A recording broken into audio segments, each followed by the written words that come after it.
सोने चांदी के दाम में आज यानी 31 अक्टूबर को फिर से तेजी देखने को मिली है।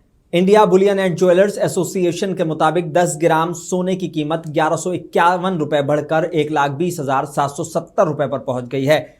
कल यानी 30 अक्टूबर को सोना 1,19,619 रुपए प्रति 10 ग्राम पर था, यानी एक दिन में ही कीमत में जबरदस्त उछाल आया है। हालांकि आपको बता दें कि इसी महीने 17 अक्टूबर को सोने ने 1,30,874 रुपए का भी ऑल टाइम हाई बनाया था, जिसके बाद इसमें करीब 10,000 रुपए की गिरावट आई थी। वहीं चांदी में भी चमक लौटी है। 2,342 रुपए की बढ़त के साथ अब इसकी कीमत 1,49,125 रुपए प्रति किलो हो गई है।